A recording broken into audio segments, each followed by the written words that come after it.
تمہارا دین کے اندر کردار کیا ہے، تمہاری فضیلت کیا ہے، حقوق کیا ہے، تمہیں کتنا نوازا گیا ہے، اور تمہارا کردار بڑا شاندار رہا، عورتوں کا بڑا تابناک اور خوبصورت کردار رہا ہے دین کے لیے ہمیشہ۔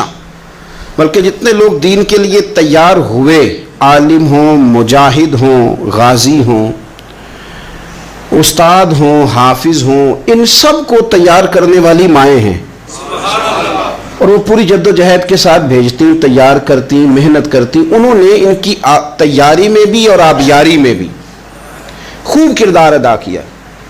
اب یہ کہ مزید آنے والی نسل میں جو ہماری بیٹیاں ہیں، ان کو ہماری جو اسلاف میں خواتین گزری ہیں، ایک تو ان کے کردار سے ہمیں آگاہ کرانا چاہیے، تاکہ بچیاں بجائے آج کی کسی جدید عورت سے جڑنے کی بجائے وہ سیدہ عائشہ صدیقہ سے جڑیں، وہ سیدہ پاک سیدہ فاطمہ الزہرا سے جڑیں، وہ جو کنیزیں ہیں حضور صلی اللہ علیہ وسلم کے دین کی، حضرت ام سلیم کے ساتھ جڑیں، حضرت ام شریک کے ساتھ جڑیں، حضرت ام عمارہ کے ساتھ جڑیں، انہوں نے جڑنا ہو تو حضرت ام سلمہ کے ساتھ جڑیں، وہ ان سب خواتین کے ساتھ ان کا تعلق مضبوط ہو۔ اور دوسرا یہ بھی ایک بات یاد رکھیں کہ 40 50 60 عورتیں کسی جگہ نکل کے کوئی دھما چوکڑی کرتی ہیں تو وہ 22 کروڑ کے ملک میں رہنے والی ہماری پاک ماؤں کی نمائندہ کبھی بھی نہیں ہو سکتی۔ اس لیے دنیا ان کا چہرہ دیکھ کے، بلکہ ان کا مکروہ چہرہ دیکھ کے، ہمارے گھروں میں حیا کا پردہ پہن کے بیٹھنے والی عورتوں کو اس پر کبھی بھی وہ قیاس نہ کریں۔ الحمدللہ آج بھی مائیں پاک دودھ پلاتی ہیں تو رسول اللہ کا نام جپنے والے بیٹے پیدا ہوتے ہیں۔ تو اس لیے کوئی ایسی مایوسی، کوئی ایسی کمزوری، کوئی یہ نمائندہ نہیں ہے۔ یہ تو چونکہ دنیا میں ہمارے ہاں ہوتا یہ ہے کہ کوئی بندہ کوئی فضول بات کرتا ہے تو میڈیا اس کو کوریج زیادہ دیتا ہے، تو لوگ سمجھتے ہیں پتہ نہیں کیا ہو گیا۔ ایسی کوئی بات نہیں ہے، یہ تو چند لوگ ہیں، وظیفہ خار ہیں، خریدے ہوئے لوگ ہیں، اور ان کو جان بوجھ کے لا کے یہاں مسلط کیا جاتا ہے، معاذ اللہ پاکستان کی شکل دکھانے میں کچھ اپنے اس میں ملوث ہوتے ہیں تاکہ ایک بگڑی ہوئی صورت لوگوں کے سامنے پیش کی جائے۔ یہ وطن ہے داتا علی اجویری کا اور بابا فرید الدین مسعود گنج شکر کا، یہ اللہ والوں کا وطن ہے، یہ حضرت محدث اعظم پاکستان کا وطن ہے۔ اس کے اندر اس طرح کے لوگ کس طرح پنپ سکتے ہیں؟ کوئی ان کا وجود نہیں۔ تو قرآن حکیم نے ہمیں کہہ دیا کہ جو بھی نیک عمل کرے وہ مرد ہو یا عورت ہو، تخصیص کوئی نہیں، ہو مومن، مرد ہو چاہے عورت ہو، فَلَنُحْيِيَنَّهُ حَيَاةً طَيِّبَةً، ہم اسے پاکیزہ زندگی عطا فرمائیں گے۔ اللہ کے پیارے رسول صلی اللہ تعالی علیہ وسلم نے ارشاد فرمایا، حضور علیہ السلام ارشاد فرماتے ہیں کہ مختصر سی بات ہے، مسند امام احمد بن حنبل میں، انسان کے لیے جنت میں چلے جانا نا بہت بڑی کامیابی ہے۔ کیوں؟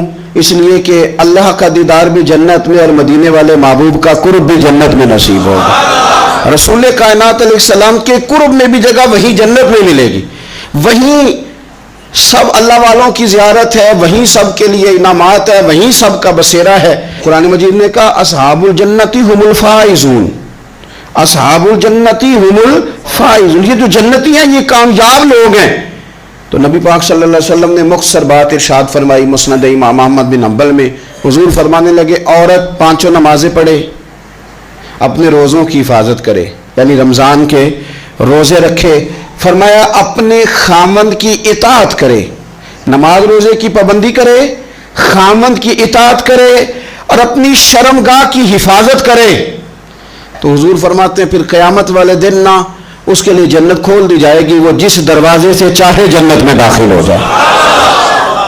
پھر کھول دیا اللہ تعالیٰ نے اس کے لیے۔ 2 ہی باتیں، ایک یہ کہ نماز روزے کا خیال کرے، خامد کی اطاعت کرے، شرمگاہ کی حفاظت کرے، تو جنت کے جس دروازے سے وہ چاہے گی نا اس کو داخلہ دے دیا جائے گا۔ تو عورتوں نے بڑے مضبوط ایمان کا مظاہرہ کیا ہے، مضبوط ایمان کا۔ پہلی مثال دیتا ہوں جناب ہاجرہ کی۔ حضرت ہاجرہ رضی اللہ تعالی عنہا حضرت اسماعیل علیہ السلام کی والدہ ہیں، جناب ابراہیم خلیل اللہ علیہ السلام کی اہلیہ ہیں۔ میں نے پہلے بھی ایک دفعہ کہا تھا، پھر کہتا ہوں کہ آج کل نا کاکروچ دیکھ کے، چھپکلی دیکھ کے چیخ مارنا، یہ خوف نہیں، یہ فیشن ہے۔ اسے پتہ چلتا ہے کہ یہ برگر فیملی ہے، اسے پتہ چلتا ہے یہ امیر لوگ ہیں، یعنی کاکروچ کھا جاتا ہے کہ چھپکلی کھا جاتی ہے، لیکن یہ نا جی وہ جی ہمارا بچہ چیخ مارتا ہے اس کو دیکھ کے، کیا مطلب ہے بڑا پڑھا لکھا ہے جی، بڑی سوبر فیملی، یہ پڑھے لکھے نہیں، یہ بزدل ہونے کی علامت۔ کمزور پڑنا، ڈرنا، خوف کھانا، اللہ تبارک و تعالیٰ پر ایمان رکھتے ہوئے توکل میں کمزوری کرنا، معاذ اللہ، مسلمان کا تو یہ نظریہ نہیں نہ ہوتا۔ اور مسلمان عورتوں کا ہر وقت رونا کہ نصیب پتہ نہیں کیسے ہوں گے، پتہ نہیں کیا بنے گا، میرا تو کچھ بن ہی نہیں رہا، جب بات کرنا رو کے کرنا، جب سنانا دکھ ہی سنانا، یہی حال ماں کا ہے، یہی بہن کا ہے، یہی بیٹی کا ہے، الا ماشاءاللہ کچھ اچھی بھی ہے۔ تو اس قدر زیادہ کمزور نظریات مسلمان عورتوں کے نہیں ہوتے۔ اور پھر ساری زندگی اگر یاد کرنا ہے تو دکھ یاد کرنا ہے، سکھ نہیں یاد کرنا۔ زندگی کے اندر جہاں کسی جگہ آزمائش آئی اس کا ذکر روز کرنا ہے، اور جو آسانی آئی ان کو بھول جانا ہے۔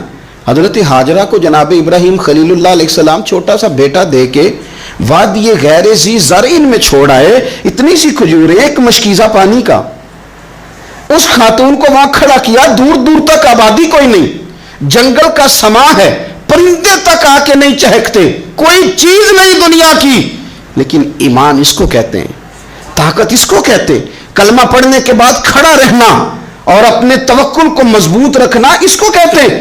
حضرت ابراہیم واپس لوٹ رہے تھے تو جناب ہاجرہ نے ایک سوال پوچھا، بس ایک۔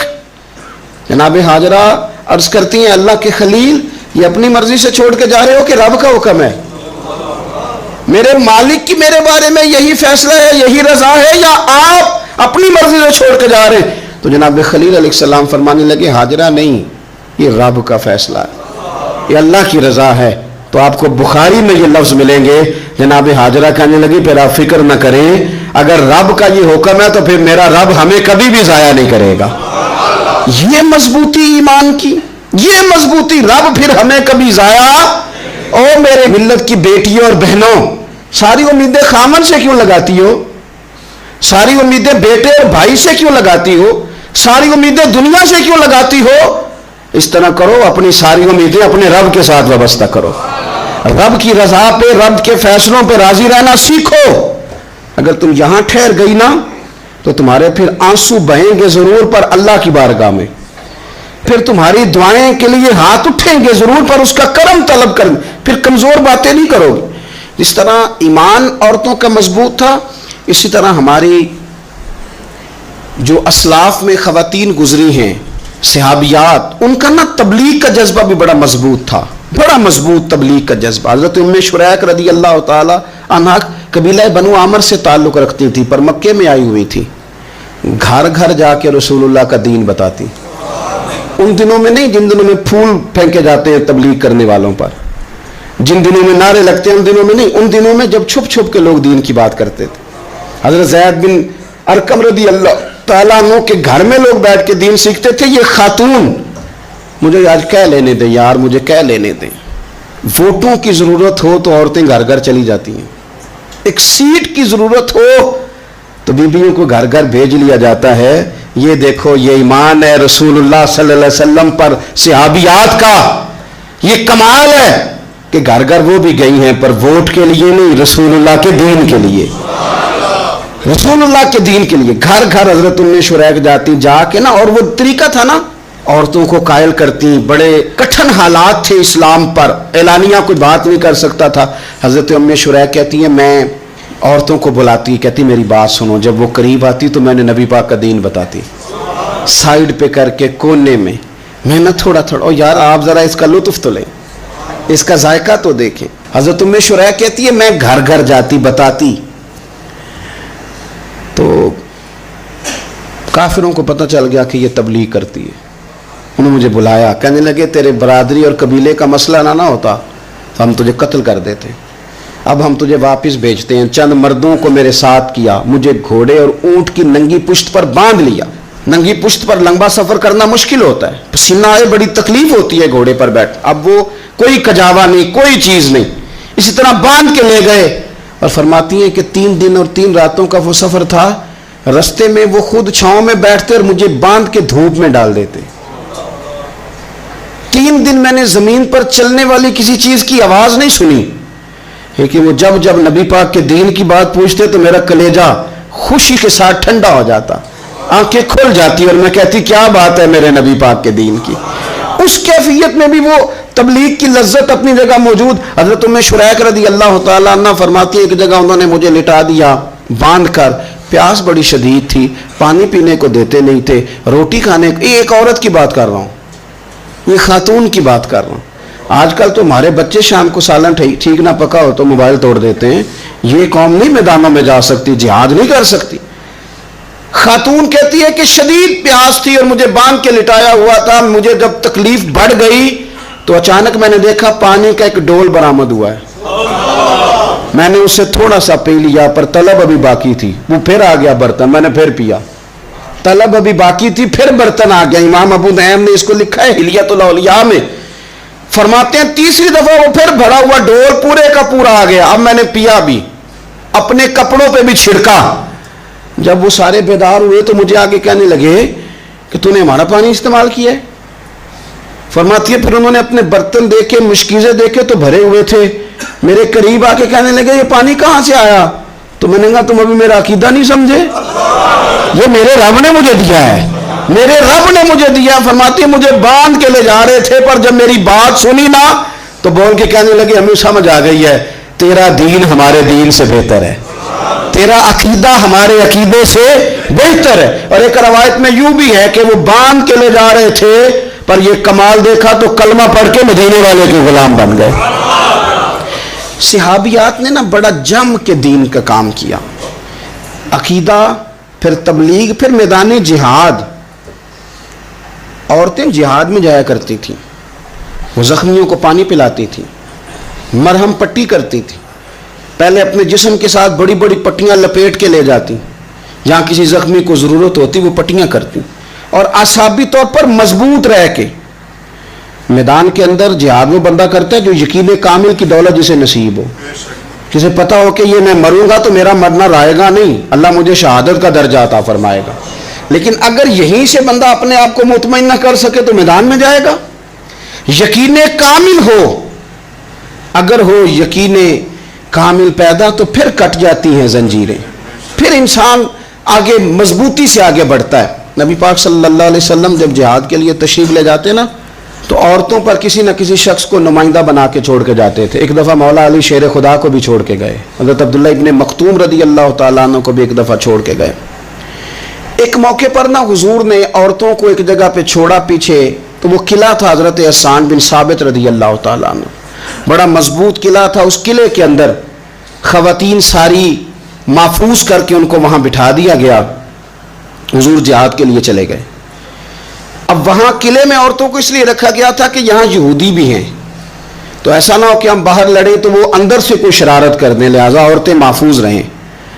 حضرت حسان بن ثابت رضی اللہ تعالیٰ عنہ کی ڈیوٹی تھی تلوار لے کے حفاظت کرنے کی. تو ایک یہودی آ گیا, وہ اب ٹو کرنے لگا, تجسس کرنے لگا کہ یہاں عورتیں ہیں تو کوئی مرد بھی ہے کہ نہیں, دائیں بائیں دیکھنے لگا.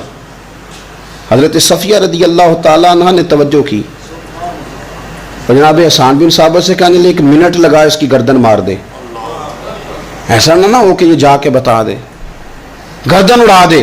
حضرت حسان بن ثابت ذرا تھوڑی کوشش کرنے لگے, ارادہ کرنے لگے, آگے بڑھنے لگے. تو ابھی وہ تیاری میں ہی تھے تو حضرت صفیہ رضی اللہ تعالیٰ عنہ خود نکلی پیچھے سے ہو کے, ذرا سا ایک ستون کے پیچھے چھپی, ہاتھ میں بڑا سا ڈنڈا پکڑا. وہ آپ کے قریب سے گزرنے لگا. تو یہ خاتون کی بات کر رہا ہوں, خاتون کی. کسی مرد کی ضرورت ہے عورت کو تنگ کر جائے؟ شرط یہ ہے کہ عورت کے اندر بھی تو غیرت ایمانی ہو نا, اس کے اندر بھی تو وہ قوت ہو نا. ایسا نہ ہو کہ وہ کمزور پڑ جائے. ہاتھ کے اندر ڈنڈا تھا, جب وہ یہودی پاس سے گزرنے لگا تو اللہ اکبر کہہ کے بی بی نے اتنے زور سے مارا ڈنڈا, حضور کی پپھو نے ایک ہی ڈنڈا کھایا اور وہ زمین پہ ڈھیر ہو گیا. حضرت صفیہ نکلی اور جناب حسان بن ثابت سے کہنے لگی مجھے آتی ہے شرم, کیونکہ جب کسی کو مار دیا جائے تو اس کا مال مال غنیمت ہے نا کافر کا, اب اس کی زرہ اتارنی ہے, اس کی تلوار لینی ہے. فرمایا مجھے شرم آتی ہے, وہ مرد ہے, اس طرح کرو مار میں نے دیا, سامان تم اتار کے لے آؤ. یہ قوت تھی مسلمان عورتوں کے اندر, یہ شوق تھا, یہ جذبہ تھا. ہمارے ہاں نا وہ روز روز کی کمزوریاں, عورتوں کا روز آنسو بہانا اور جہاں بھی سنانا دکھ ہی سنانا, اس نے انہیں کمزور کر دیا ہے. آپ کے ذہن پہ چیزیں سوار ہو جاتی ہیں نا. تو یہ جو مرد زیادہ رہتے ہیں نا عورتوں کے ساتھ، زیادہ وقت گزارتے ہیں، زیادہ داستانیں سنتے ہیں، ان میں وہ ساری چیزیں پیدا ہو جاتی ہیں. آپ نے ناراض نہیں ہونا، میں دعوے سے کہتا ہوں کہ جو جوان اپنی اماں کے اور ابا کے شکوے کرنے لگ جاتا ہے نا، اس نے 1.5 گھنٹہ باتیں سنی ہیں بی بی کی، ایسے مفت میں نہیں شکوے کر رہا، اس نے ہلکا ہلکا کہیں جی بھی کیا ہے. تو تب یہ ساری کہانیوں نے جنم لیا. آپ جس کی صحبت میں بیٹھیں گے اس کا کچھ نہ کچھ اثر ہے. بلکہ عارف رومی تو کہتے ہیں کہ شیر کے بچے کو بکریوں میں چھوڑ دو، بکری بن جائے گا. شیر کے بچے کو بکریوں میں چھوڑو، وہ بکری ہے. اس لیے کہ شیروں کی صحبت بندے کو شیر بناتی ہے.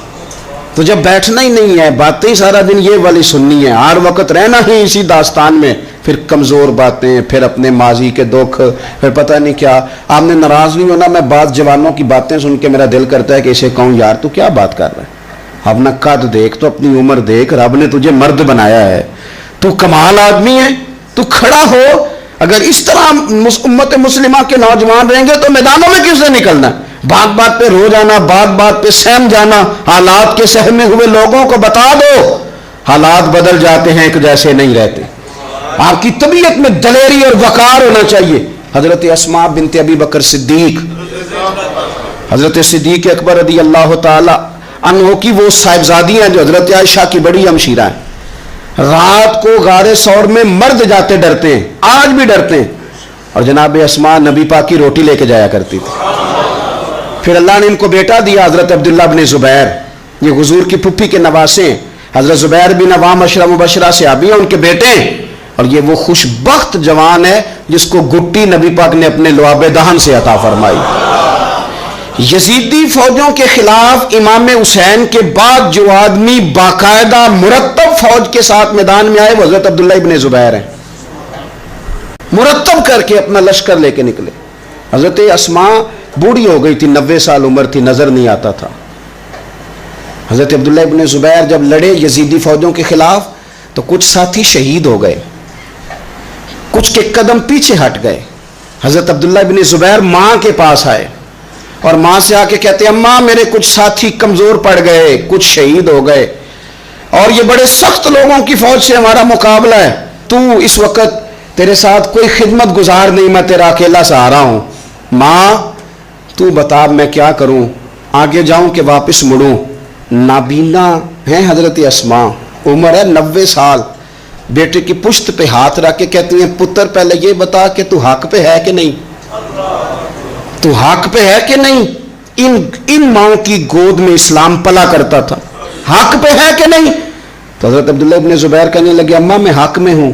تو حضرت اسماء کہنے لگی پتر پھر میدان میں جا اور میرا پتر ایک میرے ساتھ وعدہ کر، کوئی بھی تیر پشت پہ نہ کھانا، سارے سینے پہ کھا کے آنا. حضرت عبداللہ ابن زبیر عرض کرنے لگے اماں یہ بڑے ظالم قسم کے دشمن ہیں، یہ آنکھیں نکال دیتے ہیں، ہونٹ کاٹ دیتے ہیں، جسم کے ٹکڑے ٹکڑے کرتے، تو سہ لے گی؟ کیا جواب ہے، کیا طاقت ہے، کیا ہمت ہے. حضرت اسماء فرمانے لگی پتر بکرے کو نہ صرف ذبح ہوتے وقت تکلیف ہوتی ہے، کھال اترتے وقت کوئی تکلیف نہیں ہوتی. جا میرا بیٹا میدان میں. حضرت عبداللہ ابن زبیر شہید کر دیے گئے. ان کی لاش مبارک مکہ مکرمہ کے چوک میں جنت المعلہ کے پاس لٹکا دی گئی. حجاج بن یوسف نے حضرت اسماء کو بلایا اور بلا کے کہنے لگا تجھے پتہ ہے تیرا بیٹا لٹکا ہوا ہے؟ فرمانے لگی ہاں مجھے پتہ ہے، یہ بچپن سے ہی شاہ سوار ہے، یہ گھوڑوں پہ رہنا ہی پسند کرتا تھا. اور پھر کیا جملہ کہا. حجاج کے لوگ کہتے ہیں یہ فوجوں میں اور تلواروں کی جھنکار میں کبھی نہیں کانپا تھا، پر حضرت اسماء جو نابینا ہیں ان کے جملوں نے نرزہ طاری کر دیا. فرمانے لگی حجاج میرا پتر لٹک گیا ہے، کہیں تیرے آگے جھکا تو نہیں نا؟ لٹک ہی گیا ہے، جھکا تو نہیں میرا پتر؟ 14 دن تک لٹکے رہے، لاش مبارک لٹکی رہی، لیکن حضور کا لعاب دہن تھا نا. لوگ کہتے ہیں قریب سے گزرتے تھے تو دور دور تک خوشبوئیں پھیلی ہوئی، دور دور تک. مائیں ایک صحابیہ ہے، نام ہے ام عمارہ، جنگ احد میں زخمیوں کو پانی پلاتی. اپنے 2 بیٹے اپنا شوہر لے کے احد میں آئیں، زخمیوں کو پانی پلاتی ہیں، مرہم پٹی کرتی ہیں. اچانک جنگ کا پاسہ پلٹ گیا. وہ درے پہ جو لوگ حضور نے مقرر کیے تھے وہ غلط فہمی کی وجہ سے درہ چھوڑ گئے، حالات اور ہو گئے، عجیب سا ماحول ہو گیا. پھر یہ بھی افواہ